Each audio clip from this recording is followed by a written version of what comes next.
네, 성경적 경배. 오늘은 이제 경배의 대상에 대해서 공부를 해보도록 하겠습니다.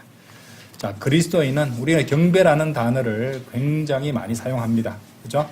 그런데 과연 우리는 누구를 경배하는가? 경배를 누구에게 드려야 하는가? 우리 그리스도인의 경배의 대상은 누구신가? 우리를 한번 성경적으로 찾아보도록 하겠습니다. 뭐니 해도 경배의 대상은 아버지 하나님이십니다. 아버지 하나님. 당연히 우리의 경배의 대상은, 우리의 경배를 받으시는 분은 하나님이시죠. 좀 더 자세히 말씀드려서 아버지 하나님이십니다. 말씀으로 우리가 그것을 확인해 보겠습니다. 요한복음 4장 23절 한번 보시죠.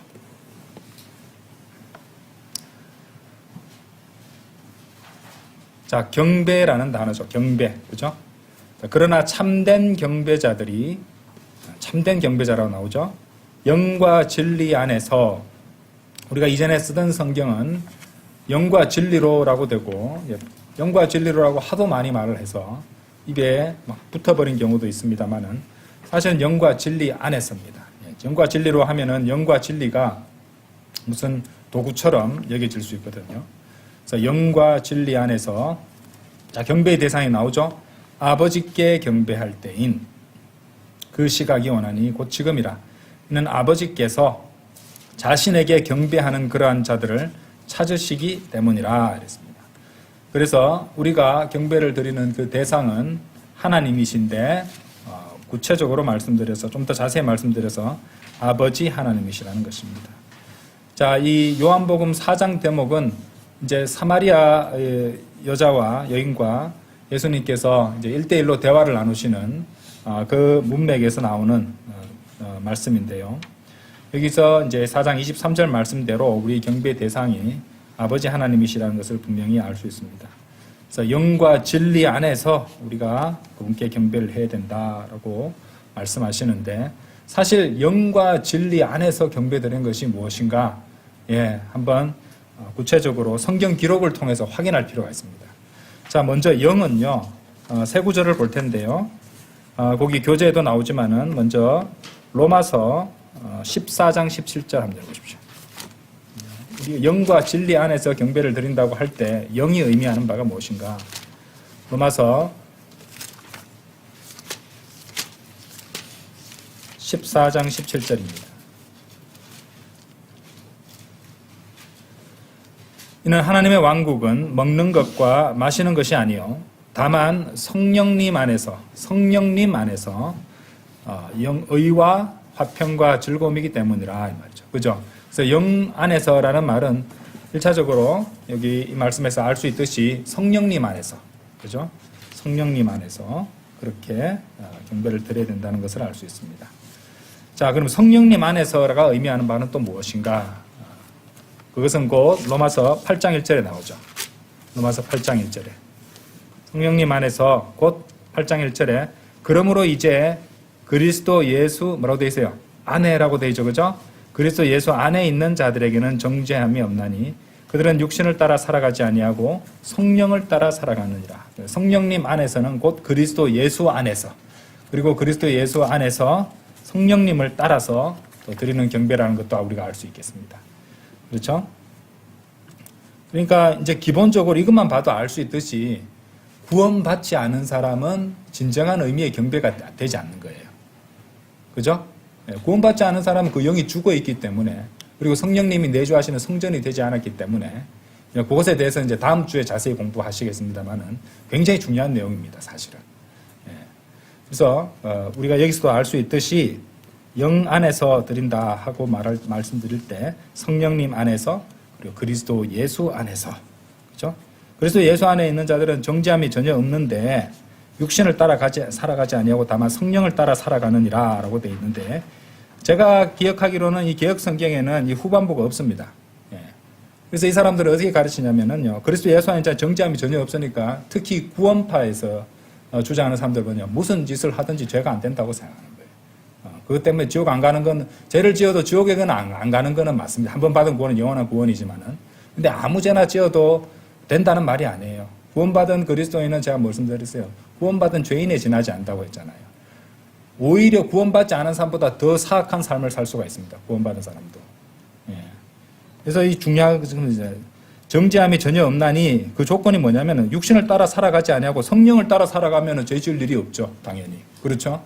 예. 그런데 성령님의 인도하심을 거부하고 육신에 져서 육신을 따라 살면은 당연히 정죄함이 있죠. 하지만 그 죄 때문에 지옥에는 가지 않습니다만은 이 보상의 문제와 또 징계의 문제 이런 것들과 연결이 될 수 있겠죠. 그래서 이제 이런 것들을 성경이 잘못되면은 엄청나게 문제가 될 수 있다는 것이에요. 자, 그래서 그리스도 예수 안에서 하는 것이고 성령을 따라서 드리는 것이고 성령 안에서 드리는 것이다 이 말이죠. 그렇죠? 빌립보서 3장 3절에도 보세요. 자, 영 안에서 경배한다는 것은 또 무엇인가? 빌립보서 3장 3절 보세요. 우리가 당연하다고 생각했던 것들을 자세히 한번 보자 이 말입니다. 빌립보서 3장 3절에 보시면은 뭐라고 나옵니까? 네. 이는 영 안에서 하나님을 경배하고 그리스도 예수를 크게 기뻐하며 육신에 신뢰를 주지 않는 우리야말로 할례자들이기 때문이라. 그렇죠?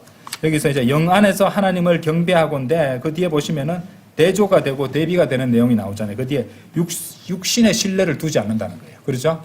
그럼 육신에 신뢰를 두는 자들과 우리와는 또 차이가 있다는 말이죠. 그죠? 이런, 그 대조가 정확하게 보입니다. 하나님을, 이제 아버지 하나님을 경배하려면은, 예, 육신을 의지해서 드려서는 안 되겠죠. 그죠? 육신을 신뢰. 우리의 최선을 다하는 건 맞습니다. 마음의 힘, 이제 우리가 온 힘을 다해서, 최선을 다해서 하는 건 맞습니다만은 그것을 신뢰해서는 안 된다. 이 말이에요. 육신의 신뢰는 그것도, 영 안에서 드리는 것은 아니라는. 그래서 이제 영 안에서 드리는 경배에 관련해서 이 로마서 14장 17절, 8장 1절, 빌립보 3장 3절을 통해서 우리가 영의 의미를 생각해 볼 수 있다는 것이죠. 자, 그러면 진리 안에서 경배한다나. 진리는 무엇을 의미하느냐? 자, 먼저 다니엘서 10장 한번 열어보십시오. 자, 지금 영과 진리 안에서 경배 드린다는 것의 의미를 제대로 한번 성경 기록을 통해서 확인해 보도록 하겠습니다. 다니엘서 10장 21절 보세요.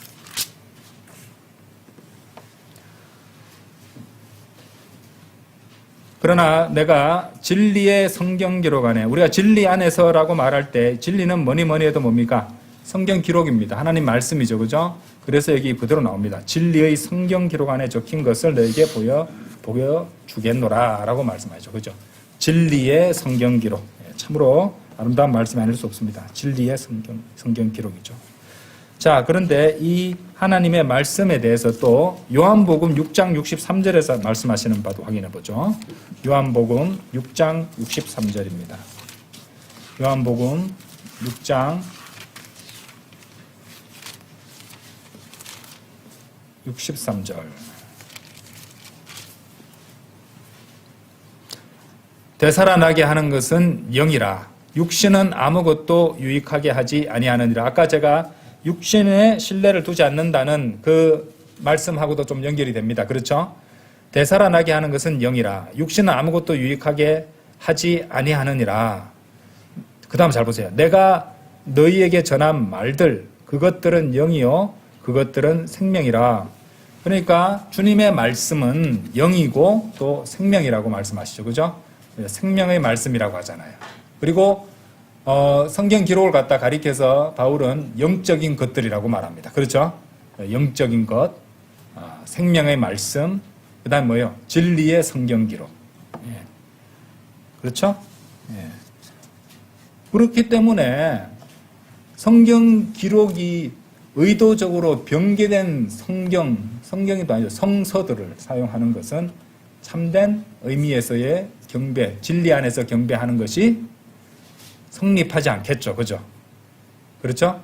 그래서 이제 영과 진리 안에서 경배 드린다는 것은 기본적으로 순수한 하나님의 말씀으로, 그죠? 말씀을 가지고 그 말씀 안에서 또 구원받은 성도가 성령님 안에서 그리스도 예수 안에서 드리는 것을 가리키고 있다는 것이에요. 영과 진리는 그러니까 도구가 아니에요. 그렇죠? 본질이고 핵심입니다. 주님께 경배 드릴 때. 자, 이 말씀은 또 어떤 말씀이냐? 히브리서 4장 12절 한번 보세요. 히브리서 4장 12절. 이는 하나님의 말씀은 살아있고 권능이 있으며 그 어떤 양날검보다 더 예리하여 혼과 영 그리고 관절들과 골수를 찔러 가르기까지 하고 마음의 생각들과 의도들의 분별자이기 때문이라. 그렇죠? 하나님의 말씀에 대해서 살아있고 권능이 있으며 그 어떤 양날검보다 예리하며 혼과 영 그리고 관절들과 골수를 찔러 가르기까지 하고 마음의 생각들과 의도들의 분별자가 되신다는 것이죠. 그렇죠? 네.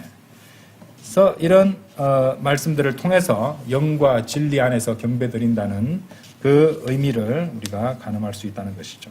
그러니까 이 모든 말씀들을 통해서 우리가 알 수 있는 것은요. 아무리 겉으로 웅장하고 화려하게 보인다 할지라도 그런 종교의식들 있잖아요.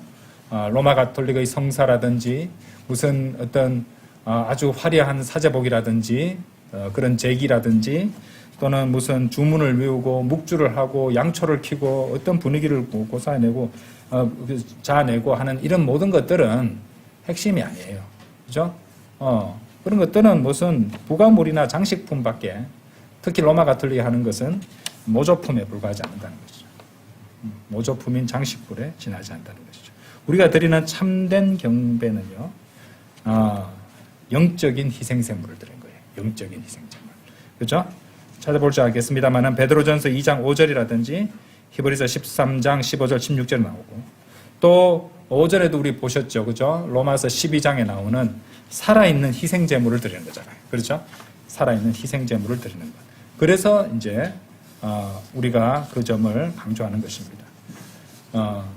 이 더 이상 어떤 율법에 나오는 어떤 희생제물이 물리적인 희생제물이나 번제물 이런 것들은 죽은 것들을 드린 거예요. 그죠? 죽은 것을 드리는 것이 아니라 살아있는 희생제물. 몇 구절 한번 보도록 하겠습니다. 로마서 말씀은 우리가 오전에 봤으니까 고린도전서 6장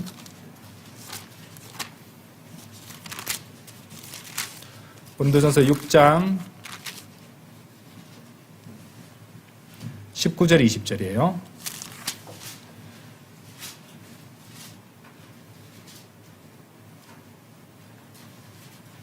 자, 왜 희생제물이 되는가? 무슨 소리냐? 자, 읽겠습니다. 너희 몸이 너희 안에 계시는 성령님의 전, 곧 너희가 하나님께로 받은 성령님의 전인 것과 너희는 너희 자신의 것이 아니라는 것을 너희가 모르느냐? 이는 너희가 값을 치르고 산 바가 되었기 때문이라. 그러므로 너희의 몸과 너희의 영 안에서 하나님께 영광을 돌리라. 그것들은 하나님의 것이라. 자, 그래서 살아있는 희생제물로 드리라는 겁니다. 주님께서 값을 치르고 산 바가 되었기 때문에 너희의 몸과 너희 영 안에서 하나님께, 여기도 영 안이 나오잖아요. 그렇죠? 영과 진리 안에서인데 여기도 영 안이 나오잖아요. 너희의 몸과 너희의 영 안에서 하나님께 영광을 돌리라. 그것들은 하나님의 것이라. 이런 것들이 이제 하나님께서 받으시는 살아있는 희생제물로서의 경배를 받으시는 방식 중에 하나가 된다는 것이죠. 결코 죽은 것이 아니에요. 죽은 것이. 그렇죠? 네. 히브리서 보고 가도록 하겠습니다. 대조가 되는 부분이니까 10장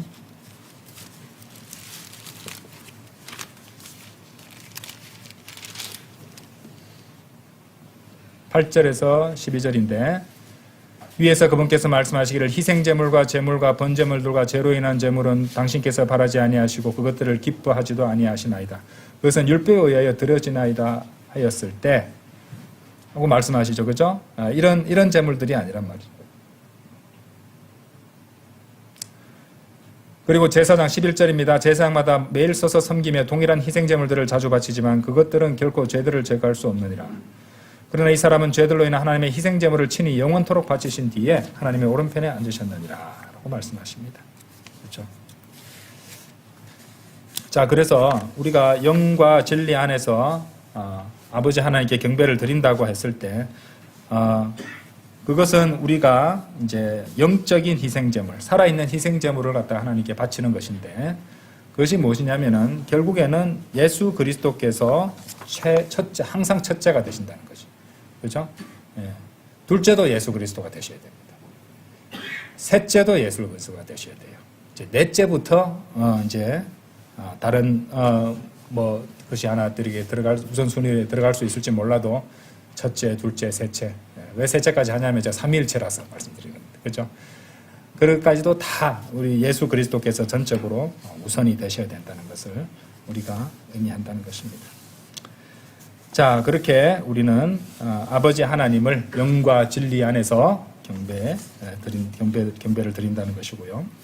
자, 두 번째로 우리의 경배 대상은요, 예수 그리스도십니다. 아버지 하나님도 우리의 경배 대상이시고 아들 하나님도 우리의 경배 대상이 되세요. 아버지 하나님께만 경배 드리는 것이 아니라 두 분은 한 분이시지만 성경 기록상으로 봤을 때 성경 기록은 또 아들 하나님이신 예수 그리스도께도 경배를 드린다는 것을 증거하십니다. 자, 요한복음 9장 한번 열어보시죠.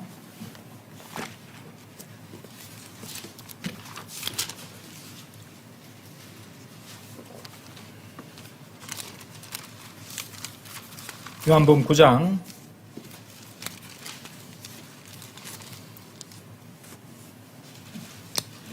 37절 38절 말씀입니다. 그러자 예수님께서 그에게 말씀하시기를 네가 그를 보았으니 너와 대화하고 있는 이가 그니라 하셨느니라. 그러자 그가 말씀드리기를 주여 제가 믿나이다 하였더라. 그리하여 그가 그분께 뭐라고 되어 있어요? 경배하였더랍니다. 절하였더라 아니고요. 경배하였다고 말씀하십니다. worshiped him. worship이라는 단어를 썼어요. 영어로. 절이 아니죠. 그죠? 경배를 했다 이 말이에요. 경배. 그래서 성령님께서 기록하신 성경 기록이 주여 제가 믿나이다. 그리하여 그가 그분께 경배하였더라. 아들 하나님이신 예수 그리스도께도 경배한다는 것을 보여주고 있습니다. 사실 성령 하나님께서는요. 경배를 위해서 하나님을 경배를 통해서 예수님을 높여 드리는 것에 대해서 그렇게 말씀하시지.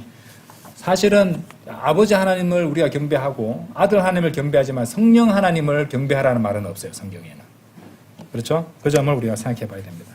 성령 하나님의 경우는 오히려 예수님, 아들 하나님이신 예수님을 높여 드려야 함을 갖다가 말씀하시는데요. 요한복음 16장 가보세요.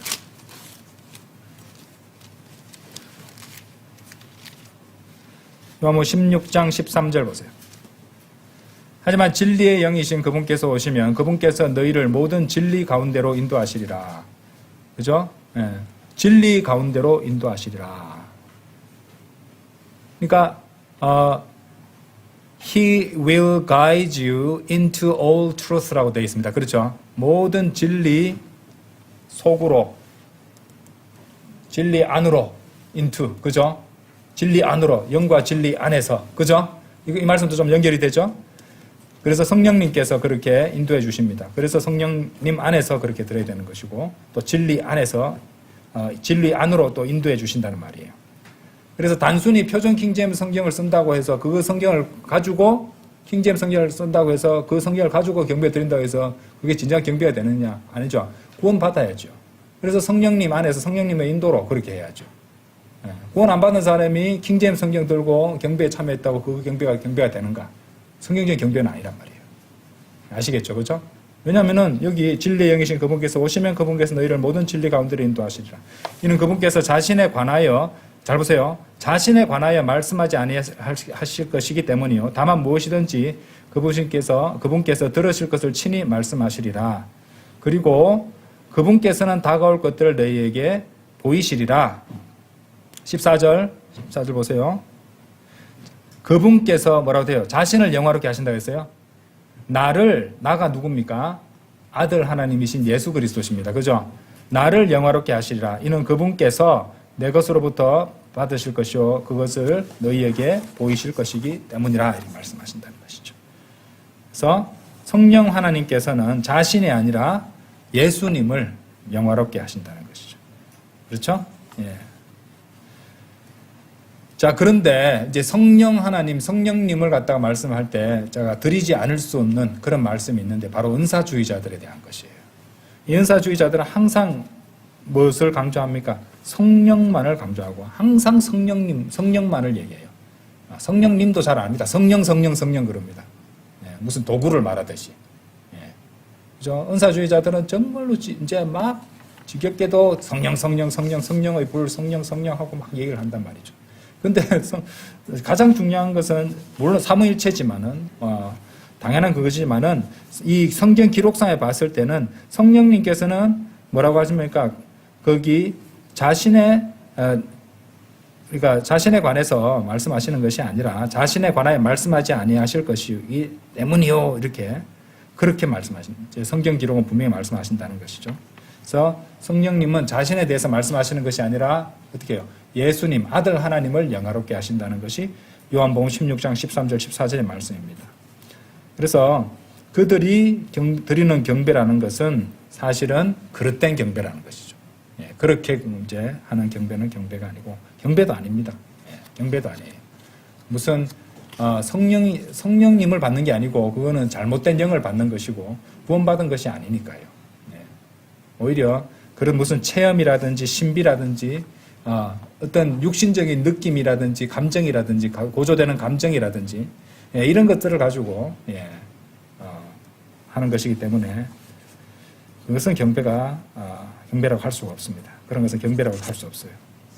성령님께서는 우리가 보셨듯이 경배를 통해서 이제 경배를 위해서 예수님을 높여드리고 또 그분을 영화롭게 하신다고 성경 기록 요한복음 16장 13절 14절은 분명히 말씀하시기 때문에 그렇습니다. 자, 세 번째로 당연한 얘기고 너무도 당연한 얘기지만 우상을 경배해서는 안 돼요. 당연한 얘기죠. 예, 우리는 하나님을 경배하는 사람들이지 우상을 경배해서는 안 됩니다. 당연한 얘기입니다. 예, 그런데 우상 숭배를 하게 될 수도 있으니 제가 이 말씀을 드리는 것이에요. 자, 출애굽기 20장 한번 가보세요. 출애굽기 20장 3절에서 6절까지 제가 읽어보겠습니다. 출애굽기 20장 3절에서 6절입니다. 너는 내 앞에 다른 신들을 두지 말지니라. 그렇죠? 너는 너에게 어떤 새겨진 형상도 만들지 말지니 또한 위로 하늘에 있는 것이나 아래로 땅에 있는 것이나 땅 아래 물속에 있는 어떤 것과 같은 모습을 아무것도 만들지 말지니라. 설령 하나님상, 예수상이라도 해도 만들면 안 돼요. 예, 그죠? 예. 자, 그래서 나오잖아요. 위로 하늘에 있는 것이나 아래로 땅에 있는 것이나 땅 아래 물속에 있는 어떤 같은 모습을 아무것도 만들지 말지니라. 분명히 말씀하셨잖아요. 그죠? 하늘에 있는 것도 만들면 안 된단 말이잖아요. 너는 그것들에게 자신의 몸을 숙여 절하지 말고 그것들을 섬기지도 말지니라. 이는 나 주 너의 하나님은 질투하는 한 하나님이요 아버지들의 죄악을 벌하여 자식들 위에 영향을 끼치게 하고 나를 증오하는 자들의 3대와 4대까지 이르게 하며 나를 사랑하고 나의 명령들을 지키는 자들의 수천 대까지 자비를 보여주기 때문이라 이렇게 말씀하십니다. 절대로 우상을 경배하고 우상을 섬겨서는 안 됩니다. 그 말은 우리가 편협하고 타협할 줄 모르는 남들을 이해할 줄 모르는 그런 광신도라서 그런 것이 아니라 하나님께서 성경 기록을 통해서 그렇게 명령하셨기 때문에 그런 겁니다. 왜 이렇게 편협해? 왜 이렇게 포용력이 없어? 하나님께서 그렇게 명령하셨으니까 우리는 그렇게 하는 것이에요. 그렇죠? 그렇기 때문에 이제 분명히 말씀드리지만은 불교도, 힌두교도, 이슬람교도, 로마 가톨릭은 성경적 경배가 아닌 잘못된 경배를 하고 있는 것임을 분명히 알아야 됩니다. 그들은 물론 자신들의 경배가 옳다고 믿고 주장할 것이고 자신들이 하나님을 섬기고 있다고 생각할 것이에요. 하지만 그렇지 않습니다. 그런 경배는 잘못된 경배고 그릇된 경배고 그들의 하나님은 성경 기록 속에 나오는 참된 하나님이 아니시라는 것이죠. 가짜 하나님을 섬기고 있다는 말입니다. 특히 로마 가톨릭은요 여러 가지 이 성상들을 만들어 놓고 있습니다. 그죠? 뭐 성당에 흔하게 있는 그 동상 이렇게 보면 우상들이 있죠. 마리아상이라든지 예수상, 예수상이라고 뭐 이렇게 만들어 놓은 것도 있습니다. 아주 미남자로 잘생겼어요. 성경 속에 나오는 예수님은 정말로 볼품없는 거의 추남에 가까운 그런 보잘것없는 모습이었는데도 불구하고 아주 매력적인 미남으로 잘 만들어 놨습니다.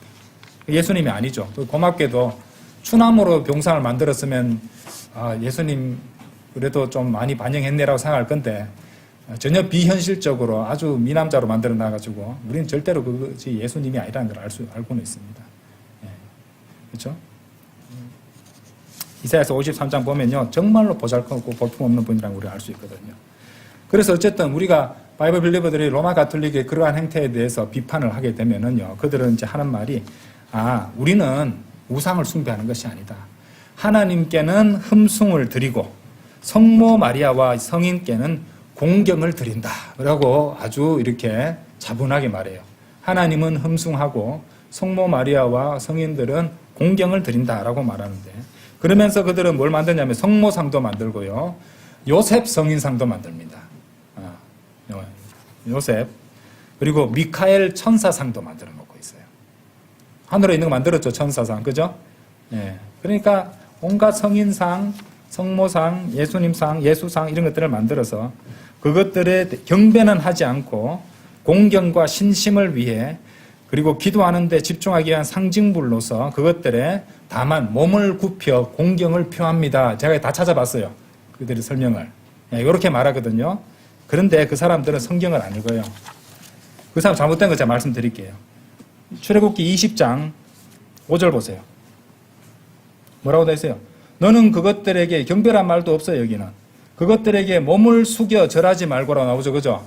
몸을 숙여 공경을 표하지도 말라는 말이에요. 우상을 만들어 놓고. 몸을 숙여 이제 절하지 말고 몸을 숙여 공경을 하지 말라 이 말이야. 그죠? 예. 그러니까 나는 이거는 흠숭이 이거는 경배가 아니라 하나님께만 흠숭을 드리고 우리는 공경을 표하는 거야라고 아무리 얘기해도 출애굽기 20장 5절 말씀에 딱 걸리게 돼 있어요. 그러니까 변명의 여지가 없습니다. 우상 숭배예요. 그건 우상 숭배입니다. 예. 그걸 가지고 온갖 무슨, 그러니까 복잡하게 체계를 복잡하게 만들고 말이 길어지잖아요. 그죠? 진리는 단순한데 말입니다. 예. 너무 안타깝죠? 제가 그분들을 갖다가 경멸하려고 하는 것이 아니라 대다수 가톨릭 신자들도 속고 있는 거예요. 실제로 그것들을 갖다 집전하는 사제들도 그렇게 배웠으니까 딱 그렇게 맞춰가지고 거기에 생각이 고정되어 있는 겁니다. 안타깝죠? 예. 그렇게 할 때마다 죄를 짓는 거예요. 아주 가정한 죄를 짓는 거예요. 우상숭배를 하고 있는 거란 말입니다. 그럼 우상숭배로 가르쳐 줘야죠. 예. 존중합니다. 뭘 존중해요? 존중 안 합니다. 너무 가슴 아픈 일이죠. 공경이든 신심이든 무엇이든지 우상에게 몸을 숙여 절하지 말라고 명령하신 분이 누구예요? 제가 그랬습니까? 하나님이 그렇게 말씀하셨잖아요. 예. 그럼 하나님께 따지시겠다는 말씀이에요. 예.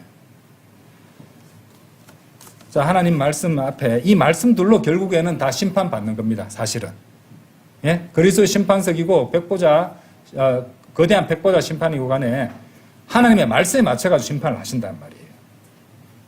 얼마든지 이제 이 말씀에서 빠져나갈 수 있다고 생각할지 몰라도, 흠숭, 공경 같은 복잡한 말들을 만들어서 빠져나갈 수 있다고 착각할지 몰라도 빠져나갈 수 없습니다. 그러니까 회개하시면 돼요.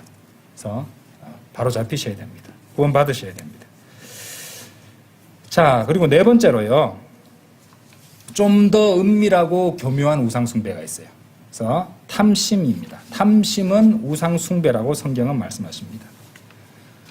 여러분은 이제 우리는 알지만 많은 사람들이 알지 못한 진리가 있는데, 쾌락과 교육과 사업과 일과 소유와 돈, 권력, 또는 이 세상에 있는 것들, 이런 것들에 대한 탐욕스러운 애착 역시 우상숭배가 됩니다. 모르셨다고요? 그럼 오늘부터 알면 돼요. 예? 정말이지 이것들은 우상들입니다. 골로새서 3장 5절 한번 보십시오.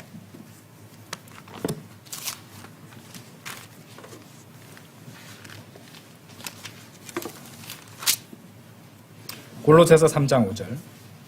그러므로 땅 위에 있는 너희의 지체들을 죽이라. 땅 위에 있는 너희의 지체들을 죽이라. 음행, 불결함, 무절제한 애욕, 악한 색정, 그리고 탐심이니. 탐심은 곧 우상숭배니라 라고 말씀하십니다. 그렇죠? 탐심이 곧 우상숭배라고 말씀하세요. 자, 그런데 한번 보세요. 이 말씀이 굉장히 오묘한 말씀이에요. 골로새 3장 5절 말씀은. 땅 위에 있는 너희의 지체들을 죽이라. 근데 너희의 지체들이 곧 뒤에 나오는 음행, 불결함, 무절제한 애욕, 악한 색정, 그리고 탐심이라고 땅 위에 있는 너희의 지체들이 죄들과 동일시되고 있는 거예요. 무슨 말인지 아시겠죠? 그죠? 그죠? 성경 기록은 또 뭐라고 말씀하시냐면요. 골로새서 2장 11절 보세요. 자, 3장 5절 잘 보셨죠? 3장 5절에서 땅 위에 있는 너희 지체들을 죽이라 하고 쭉 열거하고 음행, 불결함, 무절제한 애욕, 악한 색정, 그리고 탐심이니 지체들과 연관해서 곧바로 그 지체들을 다음에 나오는 이런 죄들과 동일시하고 나서 그리고 탐심은 곧 우상숭배라는 추가 정보를 제공했어요. 자, 골로새서 2장 11절 보세요. 그분 안에서 또한 너희가 사람들의 손으로 이루어지지 않은 할례로 할례받았으니 그리스도의 할례로 뭐라고 되어 있어요? 육신의 죄들의 몸을 벗게 되었느라. 그럼 육신이 뭐예요? 죄들의 몸이에요. 육신이 곧 죄들의 몸이에요. 죄들의 몸은 뭡니까? 몸이 곧 죄란 말이에요. 연결이 되죠, 그죠? 육신의 죄들의 몸이라는 표현에서도 알 수 있듯이 지체들, 이 땅 위에 있는 우리의 지체들과 죄가 동일시 되고 있다는 것이고 그것은 성경적인 진리입니다. 그렇죠? 육신의 죄들의 몸이 바로 뭐예요? 죄 그 자체가 된다는 것이에요. 그러니까 이 몸을 입고 사는 한 우리는요, 죄를 지을 수밖에 없는 완벽한 가능성 안에 살아가고 있는 것이에요. 그래서 어떻게 돼요? 성령님을 따라 살아가야 되는 거예요. 그렇죠? 그러다가 실수해서 죄를 갖다가 짓게 되면 즉각 예수 그리스도의 보혈을 적용해서 자백하고 또 이제 씻음 받아야 돼요. 그래서 그래야 하나님과의 교제가 무너지거나 상실되지 않고 그렇게 이어질 수 있다는 것입니다. 그렇죠? 자, 어쨌든 구원을 받고 자신의 신분이 이제 하늘에 속하게 되었다면 그에 합당하게 땅에 있는 이전에 이 죄악된 행실을 적극적으로 죽이게 됩니다. 그죠? 그래서 골로새 3장 5절에 열게 되는 죄악들이 주로 뭐와 연결되어 겁니까? 음행, 불결함, 무절제한 애욕, 악한 색정까지 주로 이런 것들이 뭐와 연관되어 있냐면요. 어떤 성적인 문제들, 그죠? 성적인 죄들하고 연관해서 성적인 크게 두 가지인데요. 음행, 불결함, 무절제한 애욕까지는 어떤 성적인 죄악이고 그 뒤에 나오는 탐심입니다. 탐심은 뭐냐면은 물질적인 집착이에요. 그러니까 우리 육신이 쉽게 죄를 짓도록 끌려가거나 죄를 지을 쪽으로 이렇게 따라가거나 그렇게 되기 아주 쉬운 두 가지 종류가 성적인 문제, 그 다음에 물질적인 집착, 탐욕, 그렇게 두 가지라는 것을 알고 계셔야 됩니다. 그렇죠? 탐심, 돈에 대한 물질에 대한 탐심, 그 다음에 성적인 죄. 그래서 나는 성적인 문제에 대해서는 전혀 아주 잘 하고 있어요. 근데 그만큼 또 탐심이 강하게 될 수 있어요.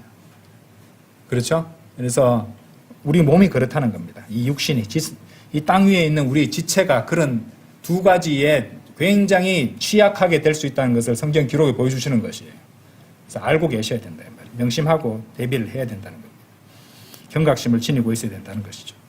특히 탐심을 앞에는 이제 성적인 죄가 3개 있지만은 탐심이 하나 나왔다고 해서 탐심이 약한 덜 하거나 그런 게 아니에요. 왜냐하면 탐심은 한 번 더 말을 더 붙이셨잖아요. 그죠? 탐심은 뭐라고요? 곧 우상숭배라고 추가 진술까지 하셨단 말이에요. 그러니까 이 탐심이 우리가 굉장히 경계해야 되는 것입니다. 왜냐? 탐심은 창조주 하나님 대신 다른 것을 섬기는 우상숭배와 동일하게 하나님께서는 보신다는 거예요. 우리는 결코 우상에다가 절하고 공경하고 그러지 않습니다. 그죠? 예.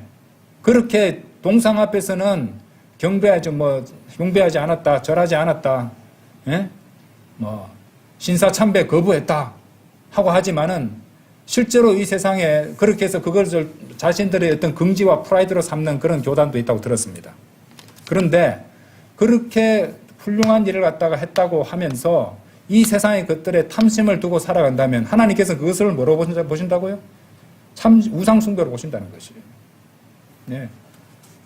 겉으로 드러나는 역사적인 어떤 그런 것들만 내세우고 살 것이 아니라 본인 마음속에 작용하고 있는 것이 어떤 것인지 생각해 볼 필요가 있다는 말입니다. 하나님께서는 탐심을 우상 숭배와 동일하게 보신다는 것이죠. 자, 그렇다면은 분명히 3장 5절에서 뭐라고 하셨어요? 땅 위에 있는 너희의 지체들을 죽이라 하셨잖아요. 그죠? 이게 쉽습니까, 여러분들? 끊어내야 됩니까? 눈을 뽑아내야 됩니까? 네. 어떻게 죽이라는 말입니까? 구약적 상황에서는 눈을 뽑아내라고 그렇게 말씀하셨잖아요. 그죠? 예. 그런데, 자, 이것을 지금 우리가 사는 이 교회 시대에서는 실제로 그렇게 할 수는 없습니다. 예. 그렇게 해서도 안 되고요. 우리는 우리의 인간의 어떤 결심과 이런 것들로 이것을 죽이는 것이 아니에요. 어디에 의지해야 돼요? 성령님께 의지해야 돼요. 성령님께. 그렇죠? 성령을 아까 우리가 로마서 8장 13절 한번 열어보세요.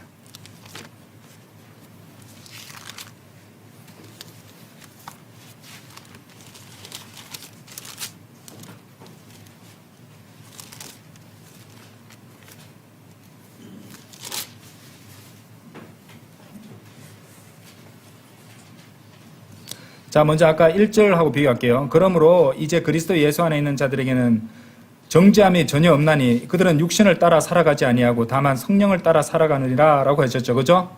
예. 구원받은 성도가 자동적으로 되느냐? 아니에요. 육신에 따라 살면은 엉망이 되는 거예요. 13절 보세요. 만일 내가 육신을 따라 산다면 이 말이 무슨 말이냐면 그리스도인도 구원받은 그리스도인들은 육신을 따라 사는 사람들이 있기 때문에 이 말씀을 하셨어요. 그러니까 8장 1절을 보실 때 그 뒤에 개역 성경에는 뒤에 거 삭제해버리고 없는데 이러면 13절하고도 연결이 안 되잖아요. 그렇죠? 예. 자, 이는 너희가 육신을 따라 산다면 너희는 죽을 것이기 때문이라. 그러나, 자, 그러면 아까 골로새서 3장 5절이죠. 3장 5절에서 땅 위에 너희 지체를 죽이라는 말은 육신을 죽이라는 말씀인데 로마서 8장 13절에 그 실마리가 나와요. 만일 너희가 성령을 통하여 몸의 행실들을 죽이면 너희는 살리라고 되어 있어요. 그래서 성령을 통하여 몸의 행실을 죽이는 거예요. 땅 위의 지체들을 죽인다는 말은. 이해되시죠? 그죠? 성령을 통하여 성령님을 따라 성령님께 순종함으로써 몸의 행실들을 죽이는 것을 말하고 있다는 것입니다. 아시겠죠? 자, 그래서 그것이 따지고 보면은, 우리 안에 이미 이루어져 있는 구원을 밖으로 드러내고 나타내는 삶이에요. 그죠? 우리의 구원은 뭐예요? 우리 복음의 요소가 뭐였습니까? 예수 그리스도의 죽음, 장사, 부활이에요. 그것을 갖다가 우리는 실제로 계속 실행을 해야 돼요. 우리는 죄에 대해서 우리 주체를 죽은 것으로 간주하잖아요. 그죠? 그리고 장사되는 거예요. 그리스도와 함께. 그리고 계속해서 그렇게 계속 묻어야 돼요. 그리고 성령님을 따라서 새로운 영적 생명으로 부활하는 삶을 살아가는 거예요. 계속해서. 그래서 이런 진리가 다 담겨 있다는 것입니다. 갈라디아서 5장 24절도 우리가 적용할 수 있는 말씀이에요. 갈라디아서 5장 24절 보시면은 그런즉 그리스도께 속한 자들은 그 육신과 함께, 자, 육신이 뭐예요? 아까 나왔던 지체들이잖아요. 육신과 함께 아까 욕정들과 욕망들, 아까 보셨던 갈라디아서 3장 5절 말씀과 연결이 되죠. 그죠? 육신과 함께 욕정들과 욕망들을 십자가에 못 박았느니라. 십자가는 뭐예요? 죽음을 의미하잖아요. 그죠? 육신을 십자가에 못 박은 거예요. 그죠? 예. 죽은 것으로 간주하고 십자가에 그리스도와 함께 십자가에 못 박히는 거예요. 못 박는 거예요. 예. 이런 식으로 하여 탐심이라는 가장 어찌 보면은 아주 은밀하고도 치명적인 우상 숭배를 우리가 막을 수 있다는 말입니다. 그렇죠? 그래서 그리스도인에게는요, 옛 죄악들의 지체들을 죽여야 할 신분적인 책임이 있어요. 우리는 구원받았기 때문에. 이 우리 책임이에요. 우리는 반드시 그렇게 해야 됩니다. 하지만 안타깝게도 이런 대로 하지 않고 육신을 따라 살게 되면은 엉망이 되고 마는 거예요. 아까 말씀드렸듯이. 그럼 어떻게 해야 돼요? 어떻게 해야 돼요? 우리 지체를, 예? 우리 육신의 행실들을 성령님을 통하여 죽이라고 그랬죠. 성령 충만을 이루고 성령에게 순종함으로써. 그리고 지속적으로 우리 육신적 자아를 어떻게 해요? 십자가에 못 박아야 돼요. 그렇죠? 그리고 영적인 것들을 계속 해야 된다 그랬죠. 그죠? 예. 사탄이 마귀가 어떻게 해요? 인생의 어려운 것들을 막 만들어 와요. 인생의 여러 가지 문제들을 계속 줍니다. 그래서 감정적으로 굉장히 힘들게 만들어요. 경험해 보셨죠? 그리고 정신없게 만들고 바쁘게 만들고 감정적으로 굉장히 힘들게 만들어요. 자, 그 다음에 어떻게 하냐면 그것의 해결책으로서 뭘 제시해요? 육신적인 것, 물질적인 것으로 통해서 풀으라고 계속 속삭입니다. 한두 번은 통해요. 근데 그것으로는 해결이 안 돼요. 계속해서 소비하게 만들 거예요. 그때는 어떻게 해야 돼요? 십자가에 못 박아야 돼요. 그런 육신을. 그리고 영적인 것들로 장사하게 돼요. 장사가 뭐냐면 잠기는 거예요. 침내잖아요. 그죠? 묻어버리는 거예요. 영적인 것들 안으로 그것들을 다 집어넣어 버려야 돼요. 하나님의 말씀, 찬양, 성경적 설교 이런 걸 통해서 다 그렇게 묻어버리는 거예요. 그럼 어떻게 돼요? 영적인 생명이, 새로운 생명이 부활하는 거예요. 계속해서 우리는 그렇게 살아가야 된다 이 말이죠. 이런 것을 지속적으로 주님 오실 때까지 해야 돼요. 왜 그럴까요? 우리 육신적 자아가 아직 안 죽었어요. 우리 몸이 아직 구속받지 않았기 때문에 계속 이제 버둥거리고 있단 말이에요. 십자가에 못 박혀서도 계속 좀비처럼 버둥거린다 이 말입니다. 그렇죠? 하나님 보시기엔 다 죽어 있지만 우리 보기에는 시퍼렇게 살아있잖아요. 그죠? 네. 그래서 구속받기 전까지는 우리는 이것을 해야 된다는 것입니다. 그래서 탐심이라는 우상 숭배는요, 굉장히 강력합니다. 우리가 주님 오실 때까지 우리를 방해하고 이렇게 공격할 그런 우상 숭배입니다. 나는 바이블 빌리버고 나는 구원받았으니까 나는 우상 숭배 같은 건 안 해. 말씀 조심하세요. 탐심이 우상 숭배라고 하나님께서 말씀하시거든요. 그래서 그런 분이 더 취약해집니다. 그렇죠? 적이 어떤지를 알아야죠.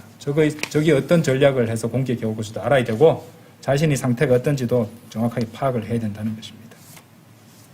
자, 다섯 번째로 어떤 인간도 그에게 경배해서는 안 돼요. 인간을 경배해서는 안 된다는 말입니다.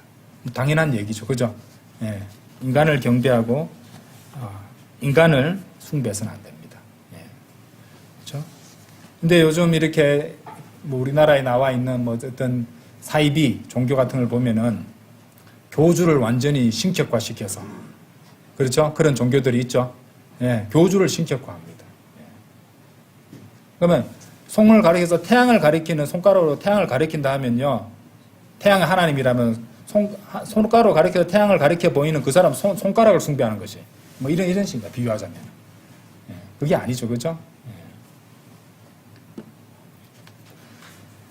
뭐 인간을 숭배해서는 안 된다. 인간에게 경배해서는 안 된다는 것은 뭐 참으로 당연한 얘기입니다. 많은 설명이 필요 없습니다. 우리는 하나님 아버지 하나님과 아들 하나님이신 예수 그리스도를 경배하는 것이고 결코 사람이 경배 대상이 되어서는 안 돼요. 그런데 사람을 경배하려고 하는 그런 사례가 좀 있습니다. 사도행전 10장 한번 열어보세요.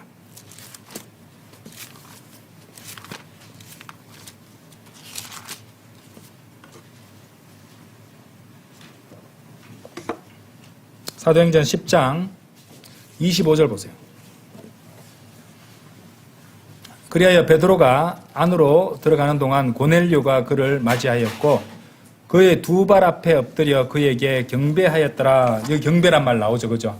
예수님께서 경배 받으실 때는 예수님께서 그 경배를 받으셨어요. 왜냐하면 그분은 아들 하나님이시기 때문에 합당한 경배의 대상이 맞습니다. 그걸 갖다가 막지 않으셨어요. 근데 베드로의 경우는 어떻게 했냐? 26절 보세요. 그러나 베드로가 그를 잡아 일으키며 말하기를 일어나라. 나 자신도 사람이라 하였더라. 나오죠? 강력하게 증거해 줍니다. 이 고넬료는요, 이탈리아 사람이라는 것을 알 수 있는데 전형적인 이탈리아 가톨릭 교도의 예시가 되는 인물이에요. 고넬료는 로마 가톨릭, 아주 모범적인 로마 가톨릭 교도의 좋은 예가 되는 그런 인물입니다. 근데 이 사람은 사람을 경배하려고 했죠. 그죠? 베드로를 경배하려고 했단 말이에요. 로마 가톨릭에서 베드로를 뭐라고 부르는지 아십니까? 초대 교황으로 부릅니다. 교황에게 경배를 한 거예요. 고넬료는. 그죠?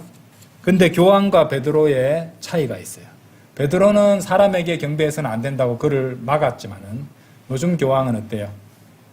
사람들이 경배하면 신처럼 떠받들고 경배하면 다 받죠. 그 차이입니다. 신성모독이죠. 신성모독입니다. 사람을 경배 대상으로 삼아서 막 숭배하는 마음으로 절하고 경배하는 것은 성경이 엄격하게 금지하고 있는 일이에요. 예. 근데 이런 성경을 잘 모르는지 로마 가톨릭에서는 초대 교황을 그렇게 베드로를 초대 교황으로 생각해서 그렇게 숭앙하면서도 베드로가 실행한 것에 대해서는 그대로 실행하지 않아요. 베드로 전후서대로 해야 되는데 성경 안 읽어본 것 같아요. 예. 그리고 오늘날 교황들은 사람들이 그렇게 경배하면 거리낌없이 다 받습니다. 예. 반성경적이고 신성모독이라고 거듭 말하지만 참으로 잘못된 일이죠. 자, 6번째로 천사를 경배해서는 안 돼요. 천사를 숭배해서는 안 됩니다. 결코 천사를 경배해서는 안 됩니다. 요한계시록 22장 한번 읽어보십시오. 요한계시록 22장 8절에서 9절입니다. 그리고 나 요한은 이런 것들을 보았고 그것들을 들었도다. 그런즉 내가 듣고 본 후에 나는 나에게 이런 것들을 보여준 천사의 두 발 앞에 경배하기 위하여 엎드렸더라. 아까 이제 베드로라는 사람에게 고넬료가 경배하려고 엎드렸는데 여기서는 보시면은 요한이 천사의 두 발 앞에 경배하기 위하여 엎드렸더라. 경배의 행위가 이제 절이라든지 엎드리는 행위로 나타난다고 우리가 볼 수 있죠. 천사의 두 발 앞에 경배하기 위하여 엎드렸더라. 그때 그가 나에게 말하기를, 분명히 앞에 천사라고 했잖아요. 너는 그리하지 않도록 주의하라. 이는 내가 너의 동료 종이요 예언자들이 너의 형제들에게 속하며 이 책이 말씀하신 것들을 지키는 자들에게 속하기 때문이니 뭐라고 되어 있어요? 하나님께 경배하라라고 했습니다. 그렇죠? 그래서 여기 동료 종이고 예언자들은 너희 형제들에게 속하며라고 말한 이 구절을 통해서 이 요한계시록과 다니엘서와의 밀접한 관계를 고려할 때 이 천사는 다니엘일 것이다 이렇게 설명하기도 합니다. 예. 어쨌든 이 존재가 어쨌든 가브리엘이든 천사장 미카엘이든 또 뭐 천사든 또는 다니엘이든 어쨌든 천사라고 했으니까 천사라고 불리는 이 사람이 자기에게 경배하지 말고 하나님께 경배하라고 하라고 분명히 말씀하셨습니다. 그렇죠? 그러니까 절대로 천사를 그 누구라도 경배해서는 안 된다는 것입니다. 특히 우리는 고린도 후서 11장 14절 한번 열어보세요.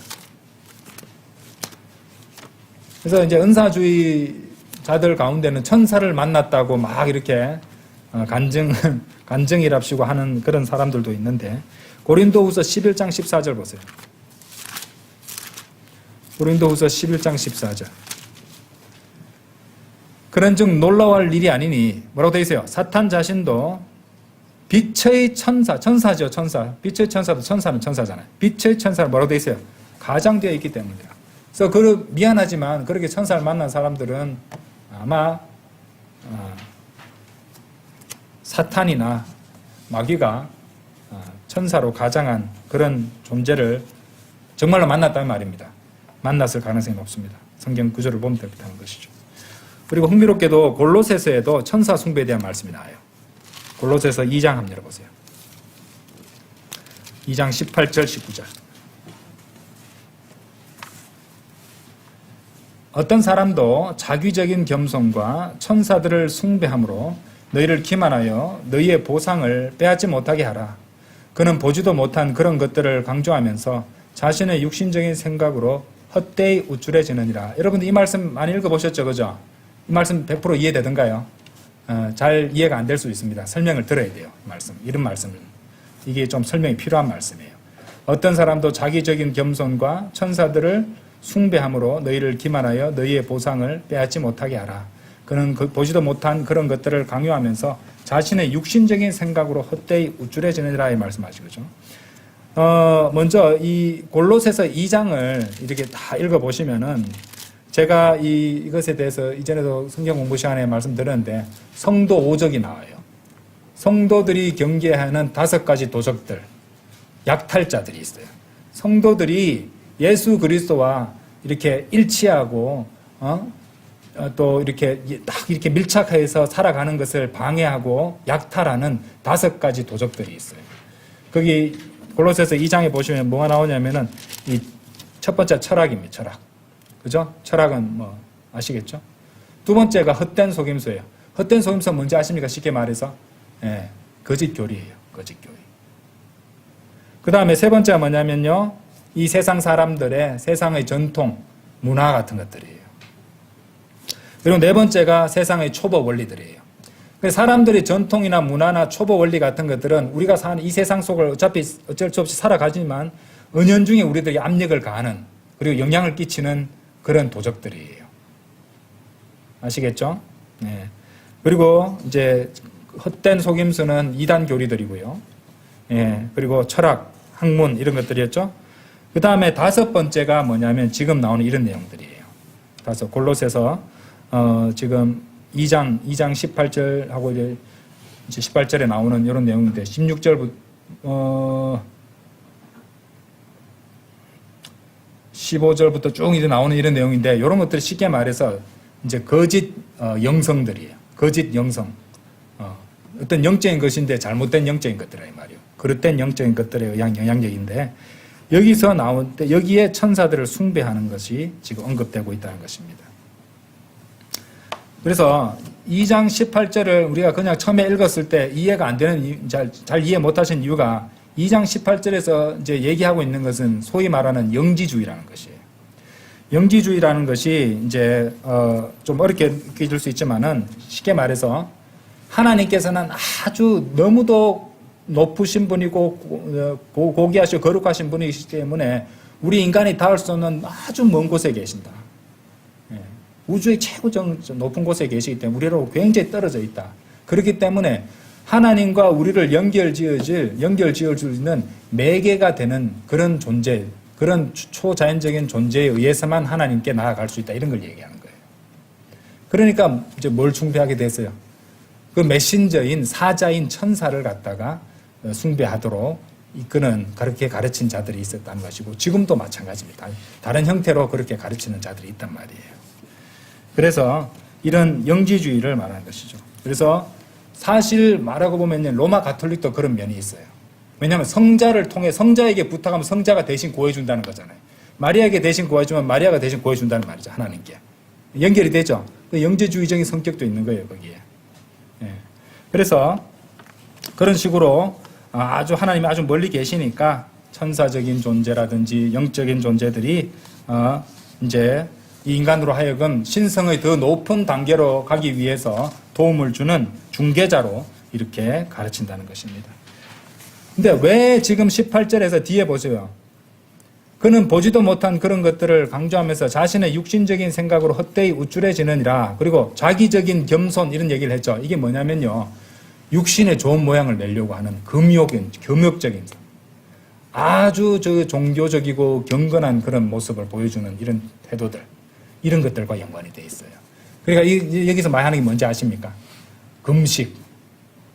우리인데 금식은 또 중요한, 기도할 때 우리 육신을 약하게 함으로써 더욱더 성령님께 미쳐갈 수 있는 좋은 방법으로 예수님이 소개해 주셨는데 요거를 갖다가 어떻게 해요? 더 극단적으로 몰고 가가지고 오용하는 거예요. 그러니까 이것을 갖다가 왜곡시켜버리는 것이에요. 모든 좋은 것들을 왜곡시키는 것이라고 말씀드렸죠. 그죠? 예. 마귀가 그렇게 하는 거예요. 그래서 수도승처럼 살거나 금욕주의, 그죠? 그리고 육신의 정욕을 갖다가 죽이기 위해서 막 극단적인 행위들, 완전히 머리 깎고 산으로 올라간다든지, 세상과 담싼다든지, 금욕주의를 막 실행한다든지, 단식은 금식도 아니죠. 제가 말씀 잘못 들었어요. 성경적으로 하는 금식이지만 이 사람들이 주장하는 게 단식이에요. 단식원 이런 거 들어보셨죠? 예, 거짓된 영들의 들어오기 아주 좋은 상태로 만들어버려요. 예, 조심하셔야 돼요. 거기 가서 돌아온 사람들도 많단 말입니다. 자, 그래서 이런 행위가 사람들이 세상 사람, 구원받지 않은 세상 사람들 보기에는요, 괜찮아 보입니다. 아주 막 절제도 하는 것처럼 보이고, 인내심도 높아 보이고, 사람이 또 이렇게 굉장히 깨끗해 보이는 이런 것들이 있지만은, 그렇게 육신적인 것을 육신을 억눌렀다고 해서, 예? 잘 들으세요. 육신을 억눌렀다고 해서 이것이 아까 우리는 앞에서 땅 위의 지체를 죽이라고 했잖아요. 그러면 그 말씀을 가지고 사람들 속이는 거예요. 땅 위의 육신을 죽여야 된다. 그렇게 단식하고 금욕적인 삶을 살아야 된다. 내려 누르지만은 이것은 뭐가 잘못됐어요? 성령을 통하여 한 것이 아니잖아요. 성령님의 인도로서 그렇게 한 것이 아니잖아요. 뭐예요? 잘못된 영에 이끌려 그렇게 한다는 거예요. 그럼 어떤 결과가 되겠어요? 얼마나 되겠습니까? 자, 누가복음 11장 열어보세요. 이제 성경들이 다 연결이 되죠. 누가복음 11장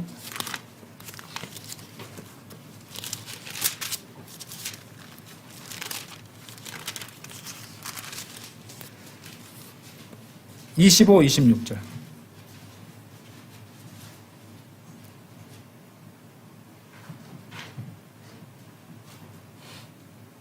그래 그가 갔을 때 그곳이 청소되고 장식되어 있는 것을 그가 발견하는도다. 자, 지금 앞에 24절을 보시면 내가 빠져나온 나의 집으로 되돌아가리라. 인간의 몸을 말하는 겁니다. 근데 몸이 어떻게 됐어요? 인간의 몸이 청소되고 장식되어 있다. 육신의 좋은 모양을 보이고 자기적인 겸손, 금욕주의, 단식 이런 것들을 함으로써 깨끗하게 청소되고 장식되고 막 이렇게 식사를 막 끊고 간헐적 단식하고 이러면 어떻게 돼요? 피가 맑아지고 몸이 깨끗해진 느낌을 받습니다. 뭐 이러잖아요. 그죠? 예? 그렇게 깨끗하게 청소되고 장식되어 있는데 그 다음 결과 어떻게 돼요? 그때 그가 가서 자기보다 더 사악한 다른 7영을 그에게 데려오니 그들이 들어가고 거기서 뭐라고 돼요? 거하느니라. 그런즉 그 사람의 나중 상태가 처음 상태보다 더 악화되느니라. 영적으로 봤을 때. 겉으로는 막 아주 깨끗해 보이고 그래 보이지만은 오히려 사악한 상태가 되어버린다는 것입니다. 그렇죠? 이러한 행위는 악합니다. 그죠? 성령님과 연관해 주님과 연결된 것이 아니고 성령님과 연결된 것이 아니라면은요 모든 것들이 악한 것이에요. 결국에는 악한 것이에요. 왜냐하면은 자 다시 골로새서 2장 이 골로새서 말씀들이 굉장히 중요합니다. 이렇게 보시면은 2장 19절 보세요. 이런 것들이 왜 문제가 되냐면은 19절이 그 이유를 설명해줘요. 그러면서 그는 뭐라고 되어 있어요? 머리를 붙들지 않으니. 머리가 뭐예요? 주 예수 그리스도십니다. 온몸이 머리로부터 마들과 힘줄들에 의해 영양분을 공급받으며 서로 결속되어 하나님께 자라게 하심으로 자라나요. 머리를 붙들고 있어야 돼요. 구원받아서 머리와 연결돼서 예수 그리스도와 일치되는 사람, 예수 그리스도의 죽음, 장사, 부활과 일치되는 삶을 살아가면서 그렇게 해서 자연스럽게 죄들을 멀리하고 그렇죠. 땅 위의 지체를 죽은 것으로 여기고 간주하고 또 실제로 행실들을 죽이면서 그렇게 살아가야 되는 것인데 모조품으로 만들어놨잖아요. 가짜를 만들어놨잖아요. 마귀가. 그렇죠? 그 많은 종교들에서 그렇게 단식이라든지 또는 더 높은 존재와 연결되기 위한 중개자라든지 어떤 그런 아주 신비 체험이라든지 이런 것들을 해서 사람들을 속이는 것이에요. 이제 다 연결이 되죠. 그죠? 예.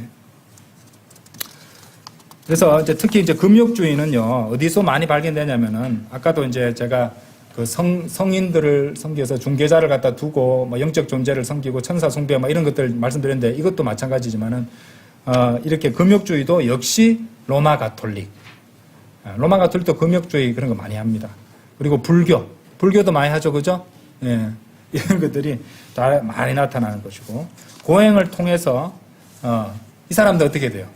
그리스도와 일치하게 하는데, 우리가 영적으로 그렇게, 그죠? 구원받고 나서 우리 육신을 십자가에 못 박고, 그리스도와 일치되고, 그리스도와 함께 장사되고, 그리스도와 함께 부활하는 삶을 살려고 하는데, 이 사람들의 주요 특징이 무엇이 합니까? 겉으로 드러내는 거예요. 그러니까, 고행을 통해서 그리스도와 일치하려고 해요.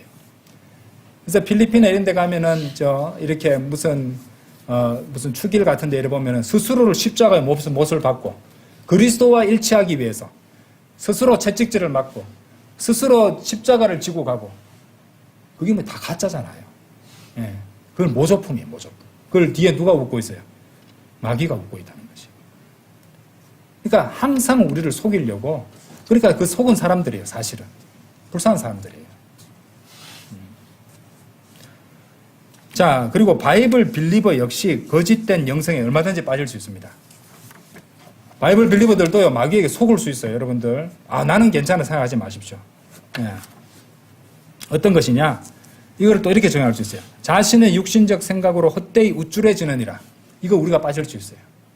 그러니까 여러 가지, 규칙들, 율법주의들, 그리스도인이라면 이거 해야지, 그리스도인이면 이거 해야지, 그리스도인이면 이거 해야지. 나는 이거 다 아는데 저 사람 안 하네. 우쭐해지죠? 그렇죠? 예, 뭘 신뢰하는 거예요? 육신을 신뢰하고 있는 거잖아요. 그렇죠? 우리가 어떤 좋은 일이라도 하나도 할 수 있고 주님께서 기뻐하시는 일 한 가지도 할 수 있는 것은 우리가 한 거 아니에요. 우리 안에 계신 하나님께서 역사하신 것이지. 예. 내가 좀 더 열심을 냈다고 다른 사람보다 내가 더 우월하고 더 잘났고 더 훌륭한 사람이라고 생각하는 것도 곤란합니다. 예, 우쭐해진단 말이에요. 그렇죠? 그러면은 누가 칭찬하고 하니까 그런 말 더 들으려고 어디까지 연결되겠어요? 자신의 본질을 성경 기록으로 자신의 본질을 직시해서 나올 수밖에 없는 그런 진정한 의미의 겸손이 아니라 자기적인 겸손이 되어간다는 거예요. 사람들한테 그런 모습을 보이려고 애를 쓴다는 말이에요. 무섭죠? 그러니까 한 끗 차이예요, 전부 다. 정신 안 차리면은 그렇게 될 수 있단 말이에요. 아시겠죠?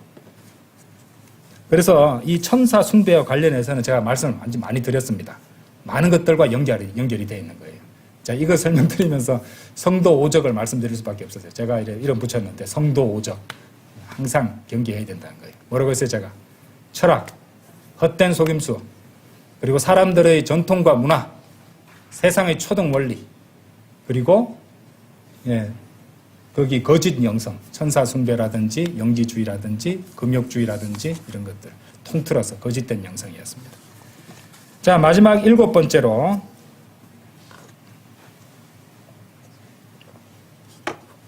자, 말씀 오늘 많이 들어가지고 목이 좀 아프네요. 마지막 7번째로 자연물을 경배해서는 안 됩니다. 자연물, 당연한 거죠. 자연물을 경배해서는 안 됩니다. 너무 가슴 아픈 것은요, 이런데 산골짜기에 가면은 거기에 물 떠놓고 촛불 켜놓고 거기 빌고 절하고 막 합니다. 예. 정화수 떠놓고 뭐 1월 성신에게 이렇게 빈다고 하고, 또 산신령한테 빈다 하고, 제 어떤 동료 선생님은 옛날에 저한테 어디 등산을 갔다가 무슨 친목회에서 같이 갔는데 어떤 산골짜기 이렇게 가다 보니까 저 바위가 하나 있는데 우리 어머니가 저기에 빌어서 나를 낳았다고 하는 그렇게 믿고 있는 사람도 있습니다. 예. 무슨 대학을 나오고 교육을 받고 이게 중요한 게 아니잖아요. 그렇죠? 예. 근데 자연물을 경배하는 것은요, 역시 하나님께서 엄격하게 금지하신 일입니다. 태양신, 달신 같은 것은 없어요. 그런 걸 숭배해서는 안 되는 거예요. 사실 로마 가톨릭은 태양신 숭배라는 거 아시죠? 네, 로마 가톨릭은요 태양신을 숭배하는 것이에요. 사실은 태양신 숭배에서 왔어요.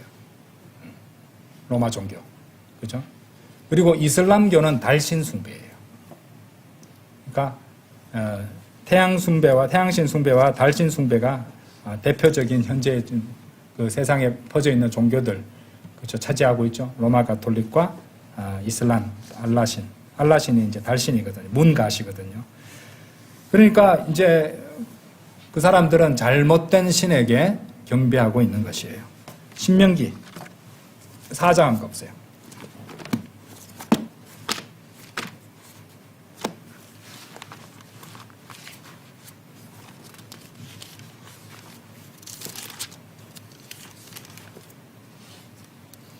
신명기 4장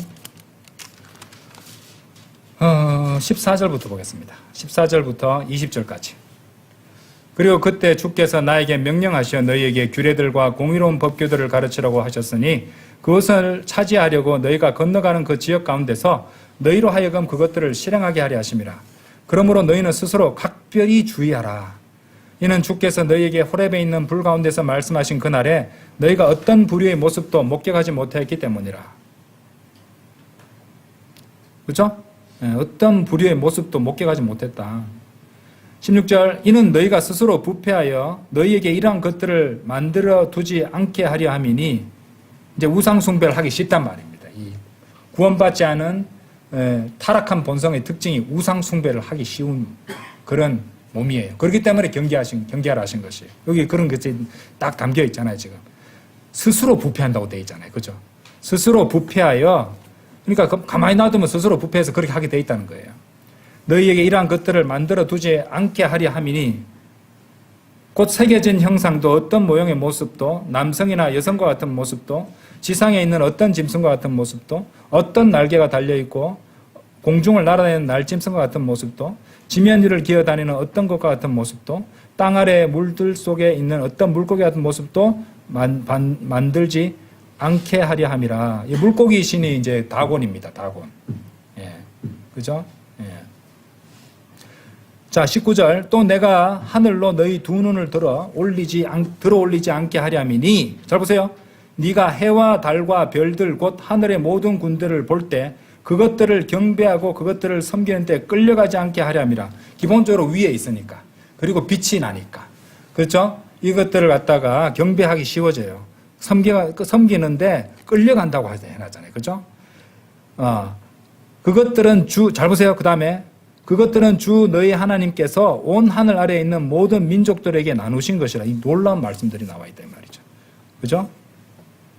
그러나 주께서 너희를 취하시어 철영광로에서 곧 이집트에서 너희를 데리고 나오셨으니 이 나라의 너희와 같이 그분께 유산의 백성이 되게 하려 하심이라. 특히 19절 말씀이 굉장히 아주 오묘한 말씀이에요. 하늘에 있는 해, 달, 별이 결국에는 뭐라고 되어 있어요? 너희 하나님께서 온 하늘 아래에 있는 모든 민족들에게 나누신 것들이라고 말씀하십니다. 하나님께서 나누신 사물들이에요. 그죠?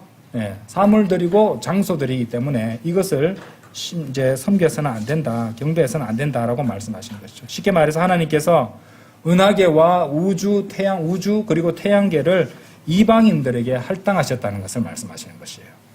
좀 더 구체적으로 이제 말씀드리자면은 하나님께서 장차 이방 민족들에게 이 온 우주에 있는 해달 별을 갖다가 우리가 황도 12궁이라고 하잖아요. 그죠? 황도 12궁인데 10이라는 숫자가 있습니다.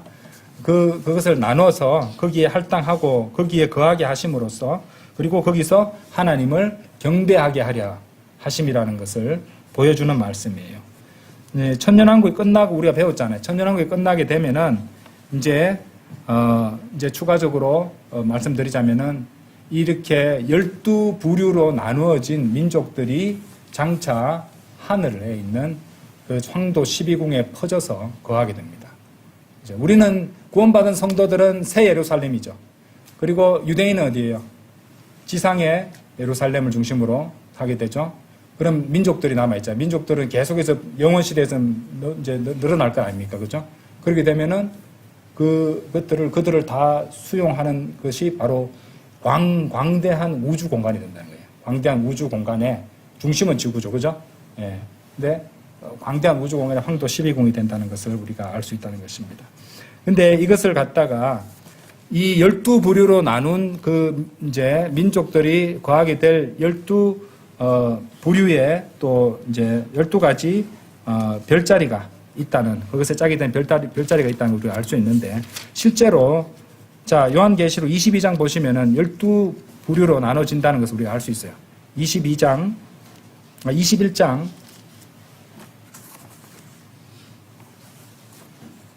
요한계시록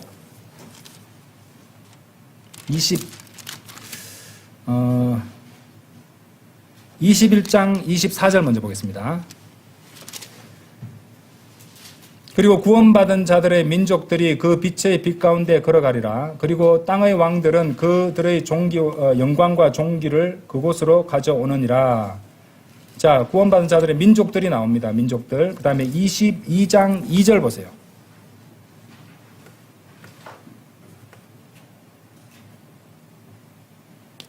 그곳의 거리 한가운데와 강의 양편에는 생명나무가 있었는데 그것은 뭐라고 되어 있어요? 12부류의 열매들을 맺었고 매달 그녀의 열매를 내었더라. 그 나무의 잎사귀들은 민족들의 치유를 위하여 있었더라. 그러니까 민족들의 치유를 위해서 12부류의 열매들을 맺는 생명나무가 잎사귀를 낸다 그랬는데 12부류라는 말을 통해서 그 민족들이 12부류로 나눠진다는 것을 우리가 알 수 있고, 그리고 장차 온 우주 공간에 이 민족들이 12부류로 이스라엘 민족의 12지파에 상응하게 12부류로 나누어진 민족들이 거하게 되는 장소가 바로 해달별이 될 것이라는 것을 우리가 알 수, 우주의 해달별이 될 수 있다는 것. 그러니까 그 12별자리로 황도 12궁으로 나눠지는 별자리들이 있다는 말입니다. 그럼 그러면 이제 설명이 되는 것이에요. 왜 우주가, 사람들 그러잖아요. 우주가, 생각해봐. 지구는 조만한데, 이 자그마한 지구, 먼지 점밖에 안 되는 그런 지구의 크기밖에 안 되고, 온 우주에는 참으로 많은, 예? 뭐라고 합니까? 예. 1000억 개가 넘는, 별들이 이루어진 그것이 또 1000억 개가 넘게 있고, 우리가 머릿속으로는 상상할 수 없을 만큼 그 규모가 엄청나단 말입니다. 그러면은, 왜 그렇게 많은 별들이 필요한가? 이제 설명이 되잖아요. 영원 시대의 민족들이 거하게 될 거라고. 하나님께서 나누셨다고 가르쳐 주셨잖아요. 그래서 사람들은 성경을 모르니까 하나님을 부인하려고 지구 조만한 그거보다 그 중에서 또 자그마한 이스라엘에서 난 사람을 믿으라고? 지구가 얼마나 큰데? 아니 우주가 얼마나 큰데? 이러면서 말입니다. 근데 성경 기록은 그걸 다 가르쳐 주시는 것이에요. 왜 현재 지구를 제외한 다른 곳에는 사람들이 살 수 없는 조건인지, 그때는 새하늘과 새 땅이 새롭게 만들어지잖아요. 그죠? 그러니까 삶의 환경이 다 바뀌는 것이에요. 그리고 우주도 그렇게 클 수밖에 없다는 것이, 오히려 계속 증가되면 더 커질 수밖에 없겠죠, 우주가. 그죠? 왜 지금 우주 공간에 살 수 없는지. 공기가 없고, 기온이 너무 낮고, 그 다음에 아주 유해한 방사선이 많아서 우주에는 사람이 살 수 없습니다. 우주 공간에는 말입니다. 왜 그런지 다 이유가 되잖아요. 그렇죠? 아직 때가 되지 않았으니까. 아직 영원 시대가 오지 않았으니까. 이런 것들까지 다 우리가 설명이 할 수 있다는 것입니다. 그래서 해, 달, 별 같은 자연물, 창조물을 경배의 대상으로 해서는 안 되죠. 성경을 모르는 것이에요. 이것들은 장차 하나님께서 나중에 쓰시려고 그렇게 이제 기초 작업 정도 해 주시거나 아니면은 우리에게 그것을 가르쳐 주시기 위해서 그렇게 하셨다는 것입니다. 자, 그렇게 해서 오늘 7가지 이 성경적 경배, 특히 그 중에서도 경배의 대상에 대해서 공부를 했습니다. 잘 복습해 보시면은, 우리가 드리는 이 경배가 얼마나 엄청난 경배인지를 잘 아실 수 있겠습니다. 자, 다 같이 기도드리겠습니다.